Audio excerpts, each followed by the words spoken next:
Alright guys, we made it. We made it to the final album. I thank you so much for the support and the love you guys have been giving me. Thank you so much for your interest in these songs. And thank you for watching these explanation videos. So this is our final one where we explain every song on part 4 of Decade Anthology, the 40 songs that I've wanted to release for a long time. And we're going to explain them so that you can better understand my thought process behind it, notable details, and hopefully enrich your listening experience when you listen to my songs. So this is for you, and let's jump right in. Save the date. Save the date? When I proposed to you, obviously we got engaged and we started planning out our wedding. Such an annoying process, if I'm being totally honest. But one of the things, we didn't want to pay for physical invites, so we want to do an evite with a link to a YouTube video with this song. Basically, this song was saying, save the date, November 29th. Yeah, it was really fun. I'm James Governale. Thank you. You actually came in and added a bunch of tracks and made it a lot better, including that rain stick, which was technically St. Anthony's rain stick, but it was at my house for some reason. So, but yeah, that was our Save the Date song. Turkish March. Okay, so classical music is obviously the foundation for modern music, and it takes a special person to really appreciate it fully. Turkish March is a famous Mozart song that I thought would be so funny if I totally destroyed it and made it super like electronic and pumped it up. So this is literally just a hype song for a classical song. SOCAL kit. So this song is just instrumental, but it's such a satisfying instrumental because everything is live. Like I made it either with the electric guitar or the MIDI keyboard. It's just everything. I typed it on the keyboard or I played on my physical electric guitar, and there's nothing more satisfying than electric guitar. There just isn't. I could listen to the song all day long, so I hope you guys enjoy it as well. New Friends. New Friends is also an instrumental, but this whole entire song is this one a lot. Yeah, is only on the MIDI keyboard. So I just was messing with effects and just kept adding and adding, mixing. The best part of it is the production value of it, like the mix and the different effects, and it really comes to a climax later that's really satisfying. So if you like instrumentals, this song's a really good one. Looking for the right place. Okay, so this song is continuing that thread of instrumental and really diving into the quality of an electric guitar, reverb, echo, and other things. And then this song also has one of the best lyrics that I think I've ever written, which is, the place where I originated this question is the question in the first place. So that's a complex thought. I'm really proud of that. And then at the end of the song, we have a little fun with triplets. So just fun exploring musical concepts as well as some lyrical concepts. So Leaving. Ooh, okay, so Leaving. This has to be top 5 best songs I've written. And it's what I love about the song is it's so well balanced, so well written, and it's just a simple song with simple instruments. And who's this song about? You know, I was thinking about telling you guys, but I don't think I want to tell you guys who this song's about. Well, or what this song's about. I kind of want it to be open-ended for you to receive it however you would like. Partially because I think if I tell you who and what I wrote it about, it'd be really underwhelming. I mean, you know, but it'd be really underwhelming. I don't want that to distract from the quality and emotional depth of the song. So I'll just leave it at that. But really good song. Really good song. Made from scratch. I love this song.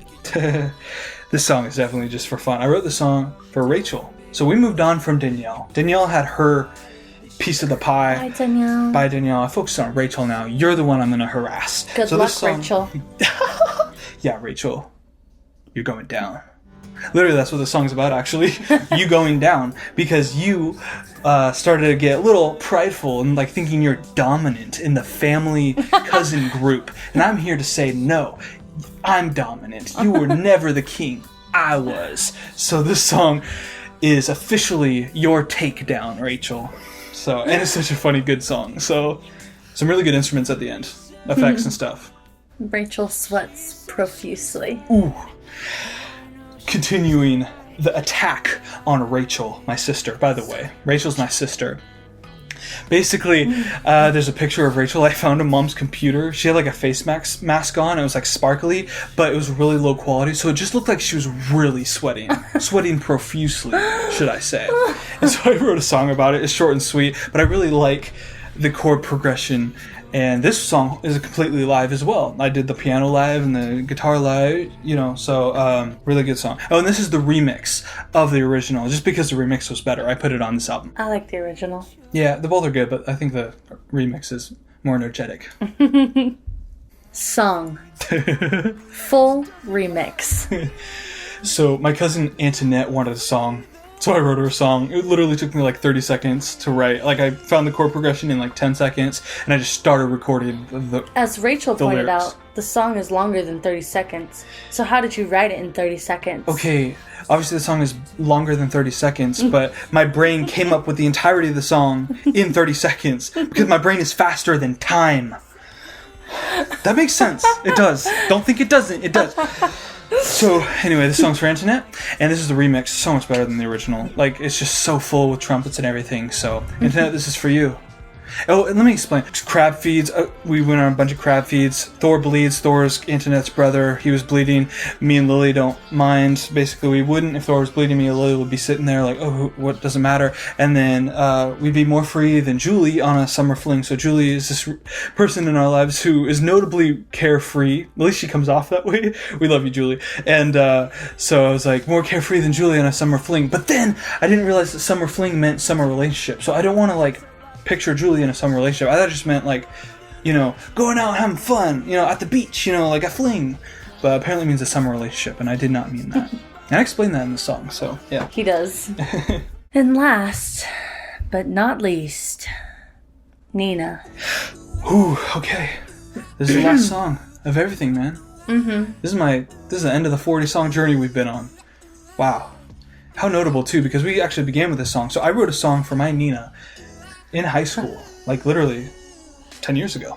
So I wrote the song for Nina, and I made it all out. My Nina is my aunt, and she really wanted a song written for her, so I was like, you got it. And I literally finished it to completion with a chorus of ooh ah ooh ah, which is a thing she'd always sing to us. She'd be like, okay, I sing it, and then you have to respond back. It was like a beck and call kind of thing. So I wrote the song for Nina in high school. I showed you, I showed my cousin Vic, I showed everyone. Everyone loved it.